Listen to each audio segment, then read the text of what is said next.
দীর্ঘ ৩৭ বছর পর ইংলিশ চ্যানেল পাড়ি দেয়া বাংলাদেশের দুই সাঁতারু মাহফিজুর রহমান সাগর ও নাজমুল হক হিমেলকে অভ্যর্থনা জানিয়েছে লন্ডনে বাংলাদেশ হাইকমিশন।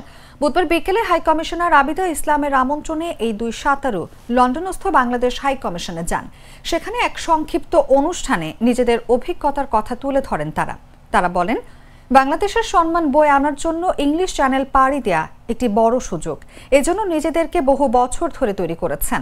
এই অর্জনের মধ্য দিয়ে দুই সাঁতারু তরুণদের জন্য একটি উদাহরণ তৈরি করেছে উল্লেখ করে হাইকমিশনার আবিদা ইসলাম বলেন, এর মাধ্যমে বাংলাদেশের তরুণরা নতুন নতুন চ্যালেঞ্জ গ্রহণ করতে আরও বেশি আগ্রহী হবে।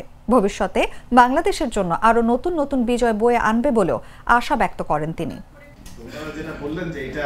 বাংলাদেশ হাই কমিশনের পক্ষ থেকে যে আমাদের সংবর্ধনা ব্যবস্থা করা হয়েছে তার জন্য কৃতজ্ঞ, ধন্যবাদ। আমরা যদি বিশেষ করে আমি যদি বলি ইংলিশ চ্যানেলের এক্সপিরিয়েন্সটা, কখনোই কেউই এক্সপেক্ট করে না যে তার ইভেন্টের আগে কেউ অসুস্থ হয়ে যায়। বাট ইংলিশ চ্যানেলে এসে আমি সি সিকনেসে তৈরি হয়েছিল। এই ব্যাপারটা তো আমাদের খুবই সিম্পল, সবাই জানে আমাদের ফ্যামিলি।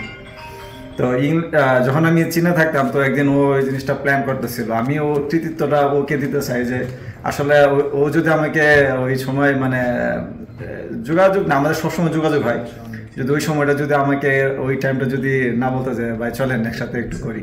আমরা অত্যন্ত গর্বিত, মুগ্ধ, এবং আমরা মনে হয় যে আপনারা একটা ট্রেন্ড সেট করলেন যে তরুণরা আছে তাদের জন্য।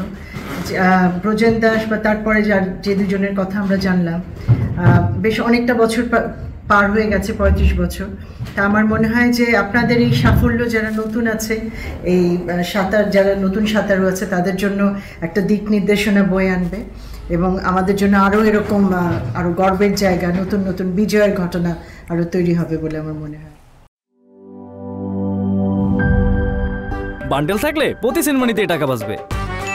বিকাশ সেনমানি বান্ডেল কিনে জিতুন প্রতি লেনদেনে।